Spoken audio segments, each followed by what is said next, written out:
これです。はい。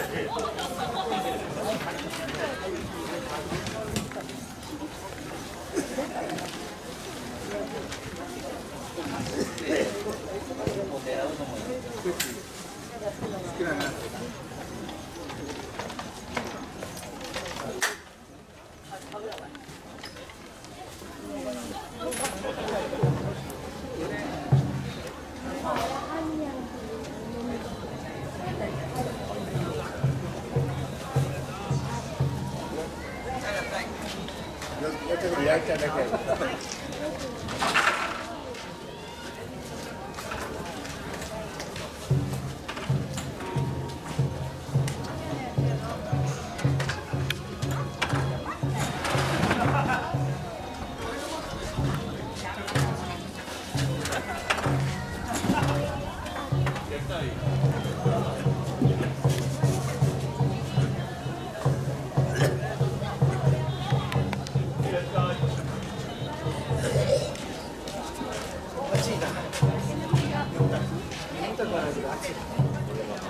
涼しいな。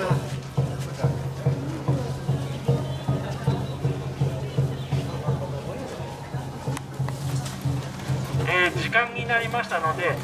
北条図八幡宮の秋のお祭りで行われている月山行事の解説をさせていただきます。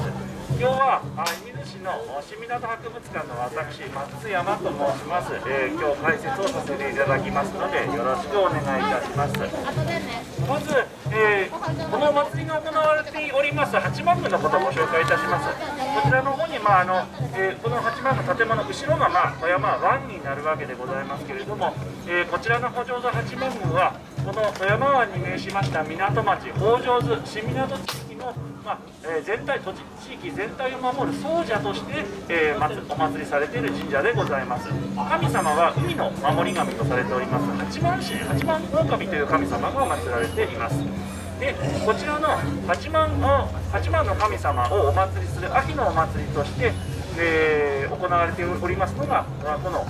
9月30日から明日10月3日まで行われております北条図八幡宮の秋祭りということになります。でこちらの八幡宮の秋のお祭りでは、大きないくつも珍しい行事が行われております。まず皆様もよくご存知なのが昨日行われました引山の行事でございますね。八幡宮の秋のお祭り 神様を祀る神事の行事の中心となる行事は今日10月2日の午前中に行われます。その前の日であります1日の日に神様がおみこしに乗って町をぐるぐる回られて、町の様子を見られて災いを追い払い幸せを招くということでおみこし行列が行われます。でそれに、そのお祭りを賑やかに盛り立てるために、周辺の北条図の港で海にまつわる仕事をしていた人々が多くいた各町から引山と呼ばれる山の車が出されておみこしの行列について回ったのが、引山行事とされておるわけです。370年前から引山行事は行われております。でもう一つ、八幡宮の行事で、珍しい行事とされておりますのがこちら今飾っております月山の行事でございます。こちらは同じ山でも動かない山でございます。でこの、動かない山、こうした山と言われる、木で作った舞台のようなものを9月の半ばにここに作ります。それ以前はここは平らな土地になっています。臨時に作った神様を祀る山と呼ばれる舞台の上に神を加えて祀る行事。だからお祭りが終わりますとまた台は撤去されてここはまた更地になってしまいます。で、この月山行事ですけれどももともと日本の神様を祀る場所というのは今のようにこういった神社という建物ができるのはだいぶ後からの時代仏教が伝わってきてお寺というものを見たイメージから日本でも神を祀る場所として建物をするんですけれどもそれ以前はお祭りごとに、聖なる場所を組み入ってそこに神様をお迎えしてお祭りをしてまた終わったら帰っていただくという臨時のお祭りの場を作ることが普通に古くから行われておりました。この月山行事はまだその一つ古い形お祭りの時だけ神様が寄りついてもらう、神様に降りてきてもらう場面、山を作ってお祭りが終わったらまた帰っていただくという形の行事になります。でちなみにこちらの築山は実は築山の行事そのものとしてはお祭りのスケジュールから言いますと、実は引山の前の日9月30日からこの築山に関するお祭りが行われます。で引山の前の日9月30日の夕方、こちらの拝殿、神様の行事を拝殿の左側空き地になってるんですけれども、そこにでかがり火を焚いて、海から八幡宮の後ろにございます海から町の人々のご先祖の神様人々を火を焚いて火をかがり火にめがけて降りてきてくださいという神事をいたしました後、船の形をしたおみこしにその海から迎えたご先祖様の魂を乗せて、こちらの築山の台、その時この築山の台はこの人形さんとかはなくて、この一番上の一番てっぺんの上の人形のところに榊の木が立ててあるいわゆるシンプル簡単な形のものになっておりますけれども、そこに持ってこられて、そのおみこしから再びこの台のその榊の上にご先祖様の魂をやってくださいねっていうお願いをしたお祭りにされたんです。ご先祖様の魂はその榊の枝に乗った状態で次の日10月1日築山とおみこしの行列の町を行く様子を今生きている住民と共にご覧になります。そして今日10月2日でございますが、その一番上のてっぺん、一番上の神様のところにある榊を取り外しまして、上を飾り付けました人形を立てます。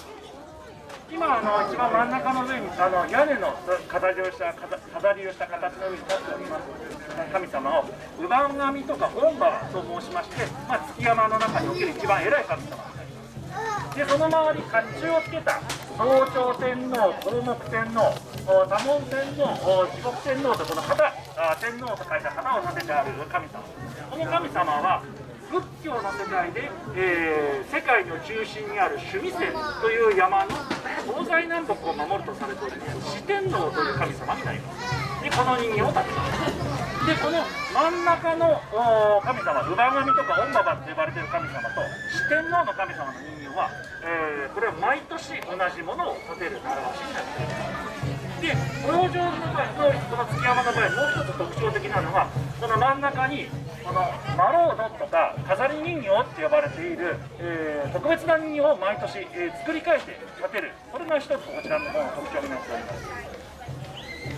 実は先ほど申し上げましたように、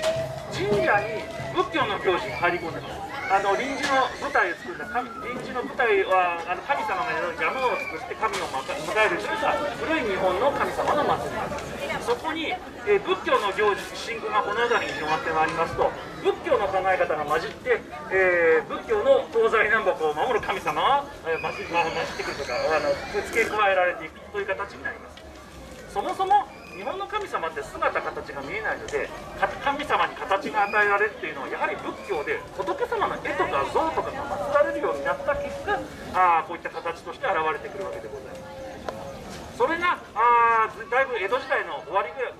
今から200年ほど前ぐらいまで、1800年ぐらいまではその形でいたんですけれども、1800年頃、今から200年ほど前、ちょうどここステージになっておるようなところになっておりますので、ここを使ってもっと人が集まるようなお祭りを賑わせるような場面が作れないかということで、今申し上げたマロード飾り人形と呼ばれているようなこの追加で作る人形ですね、こういったようなものが加わっていたと言われてい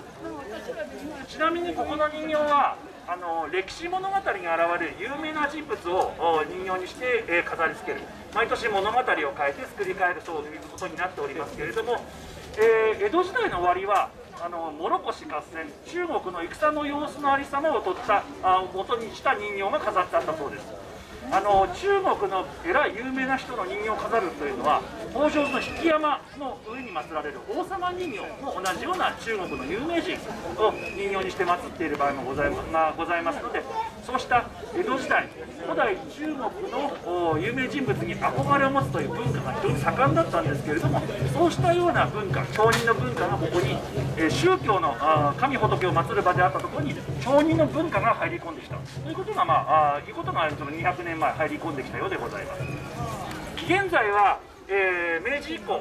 明治以降と申しますか、現在では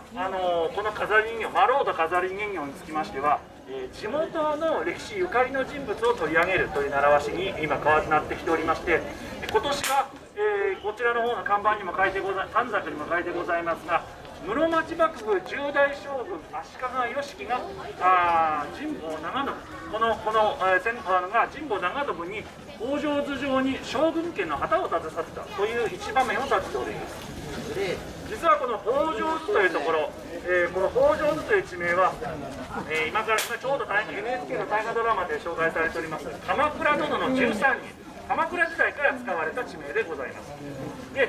この鎌倉時代以降、この北条図は富山県の武士を管理するための役所、守護所と呼ばれる役所がこの北条図の港町に置かれました。で、鎌倉時代の後は室町時代でございますが、室町時代もだいぶ経ちまして、西暦の1493年でございますか、京都で当時日本の国を治めていた室町幕府の内部でクーデターが起きまして、当時の将軍でありました10代将軍足利義輝という方、京都の銀閣寺を建てた八代義政の甥っ子になる人物ですが、京都で起きたクーデターを逃れて、支援者でありました北条図の城主神保長信を頼って京都からはるばる越中にやって来られました。で、義輝将軍に代わって京都では反義輝派の大名たちが別の将軍を立てるんですけれども、義輝将軍は自分が引き続き正統の将軍であるということをとして振る舞いまして、全国の大名に自分に味方をするようにということを呼びかけるわけでございます。そうした中で越中にやってこられた次の年の9月、神保長信に、この辺りを治めておりました最大の支援者であります北条図城主の神保長信に命じて、将軍家の公の旗、将軍の後期、将軍、幕府本旗とか武家本旗って言われるんで、武家見旗って言われる旗なんですけれども、その旗をわざわざ神保氏が住んでいる北条図城に建てさせて、天下に自分が正統の将軍であるということを宣言したわけでございます。こちら今年の人形は右側に、後ろにある方には八幡宮と黄色の丸で、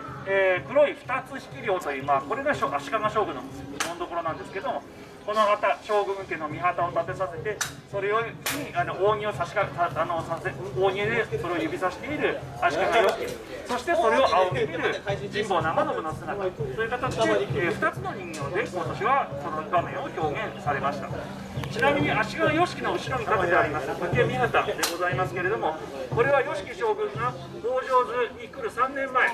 現在の滋賀県当時の近江の国の大名を征伐するために、京都の聖護院で作らせた旗のデザインが記録として残っておりますので、それをもとに北条図八幡宮で今年の4月、ちょうど義輝将軍の命日でございます4月9日に合わせて八幡宮で記念として制作されたもので、今年の曳山祭礼にも巡行の際この旗持って回られております。で、黄色の丸の部分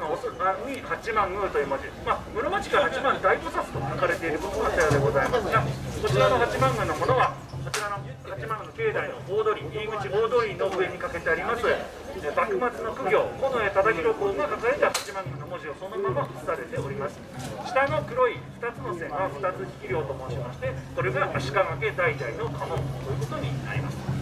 で、北条図にやってこられた時、義輝がやって2年後は義輝将軍はちょうど29歳でございますので、築山のこのマロードとか飾り人形に使う面はその場面場面に応じて神社に伝えられている古いお面の中から選んでつけることになっておりますが、右側のお面は若い将軍を表すために若い男性のお面を選んでつけてあります。左側の神保長信は当時ちょっと病を得て体調がちょっとよろしくないということが当時の記録に残っておりますので、老齢の姿のお面をつけるという形にしております。ちなみにこのお面自体、乳母神の面とや四天王の面も含めて、このお面は江戸時代の終わりまで北条図八幡宮ではご神体と同じ扱いをされて、ご本殿に深く収められておったように伝えられております。今回はその江戸時代にも使われておりましたし、最近お面を今年マロードの面としても今回使っておられます。そしてこの月山の行事、今申し上げました古い神祭りの姿、そして仏教の信仰が入ってきている。それこそ明治維新まで日本の国は神仏混交、神社でお坊さんがお経を読んだり、お寺に神社があったり、そういう形で神様仏様の祭りが信仰にごちゃ混ぜになっている。そうした神仏混交の姿が四天王という形で入っている。そして最後に江戸時代に町人文化としての町人たちの文化、古代中国の文物に対する憧れが入ってきて、こうしたマロード人形とか飾り人形と言われる人形が入ってきて、宗教的な部分に加えて、町の人たちが楽しめる場面というものも追加されていく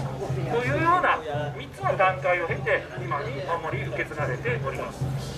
ちなみにこの人形、さっき申しましたように一番古い時代の神祭りの姿が残っていますので、人形は今日の朝5時から飾り付けて6時半ごろお祭りが行われて、その後公開されています。この後午後3時半から4時ごろに、全部人形も下ろして幕も外して、木組みだけの状態にする習わし、1日のわずか8時間から10時間しか展示されないお祭りになっております。人形を作るのも、それこそ6月7月から一生懸命時間をかけて作った人形がたったその8時間のためだけに作られる人形なんですけれども、このマロード飾り人形の人形はこの数時間のためだけに地区の世話の帽子会と言われる世話方の人たちが一生懸命作っておられるわけです。ちなみに人形片付けないと人形たちが勝手にいさかいを起こして戦を始めるとかいろいろ怪奇があると言われておりますので、これは日没前に全部片付けるということが、お祭りの鉄則とされておりまして、江戸時代にはこの月山行事が終わらないと当時秋祭り、全体を北条津の祭り北条会と呼んでおったんですけれども、この北条会が終わらないというふうにされておったそうでございます。ちなみにこの月山行事、今日朝飾り付けた後、今日午前中8万の日は、秋祭りの中心となります神事北条会という行事が行われます。先ほど申しましたように仏教の信仰がこちらの神社に入ってきておりますので、仏教の教えの中で、大事な教えの一つに生き物の命をむやみに取ってはいけませんという殺生禁断の教えがございます。この殺生禁断の教えを、実際に目に見える形でする行事、生きた魚と生きた鳥をそのまま、水鉢や顔に入れて神様にお供えし、お祭りが終わった後、鳥は神社の拝殿で、そして、神社の本殿で、魚は、内川の中に放すという、生きたまま放すという生き物の命を大事にするということを表した行事が行われております。これは先ほどどちらも今年も無事執行されております。この行事、それこそ北条会というその魚や動物生き物の命を大事にする行事ですが、これを行う図、北条図という北条会を行う図ということで北条図という地名が鎌倉時代、西暦で申しますと1291年頃にはすでに地名として登場しております。ですのでそれ以来から八幡宮ではその北条会自体は奈良時代、越中国主大友のやかもちがこの八幡宮を勘定されて以来と伝えられておりますが、外部の資料から見るにつけても、1290年代、それ以降でございますから、すでに、800年近くこの祭りが続けられてきたということになろうかと思います。こうしたような行事、八幡宮の特徴ある行事として、あるわけでございますが、昨年昨日行われた月山とこちらの今行われている月山行事は国の重要無形民族文化財というものに指定をされました。文化財の中でも国のそういった文化財という国の指定というものは国民日本の歴史地域の歴史を語る上で住民だけではなくて国民全体がその意義を理解して守り受け継いでいくべき行事であるということで、無形民族形のないお祭りの部分が特に国の指定となったわけでございます。特に、月山行事につきましてはそういった動かない、山と呼ばれる臨時の祭壇に神を祀る動かないお祭りが行われているというのはもちろん珍しいんですけれども、よそへ行きますと動く引山があるところはこの動かない置山とか言われる行事、月山と言われる行事がなくなってしまったところも多いですね。ところがこの北条図では北条図八幡宮の秋の4日間の中でそのお祭り全体の中で引山も行われているし、この動かない月山も廃絶せずに古い形が残って行われているという点が一つ評価されております。また昨日の引山につきましては富山県で一番古い引山祭りは高岡の引山三車山ということを皆さんもご存知かもしれませんが、高岡の三車車山とは少し形が変わったラスカツに北条とはなっております。実は1775年に高岡と北条って引き山をめぐって、いろいろ事件がございまして、それ以降北条は高岡の引き山の形とは別の形を自分たちの町で作り上げていきました。作り上げていっただけだったら自分の町だけの独自っていう話になるんですけれども、この北条でできた引き山の形が、富山県の氷見市、そして高岡市の牛木、射水市の海老江、そして富山市の四方のそれぞれ全て港町の引き山行事に、コピー大自然というのが移されて、そちらでも行われていくようになったですので、高岡は逆に富山県の西部の平野部、福野とか大門とかそういった平野部に高岡の引き山の三車山の形というのが移されてまいります。富山県の西部でも平野部に広まった高岡の引き山のグループと港町、富山湾の港町、ここ北条と港町と申します。港町の文化交流や情報交流の中で港町に引山の北条の引山の形が伝わっていったという一つの文化圏、それぞれの文化圏ができて、ここが港町の引山の文化圏の発信地になったということが評価されて国の指定になったわけでございます。こうしたいくつかの評価の中に、国の指定名の名前も北条図八幡宮祭の月山行事というふうに並べて指定名称となっております。今よく新聞でとかでテレビで見る新港引山祭りというのは観光向けの名称でございます。分かりやすくていいんですけども観光名称でございますが、一応そうした意味がある、一つ動かない山というものもこちらの方で毎年10月2日にも行われているということで、毎年こうやって解説ご紹介をさせていただいております。またこの後本当にあと数時間しか見られない月山でございますので、またじっくりとご覧になっていっていただければと思います。簡単ではございますが解説会、これで終えさせていただきます。ご清聴どうもありがとうございました。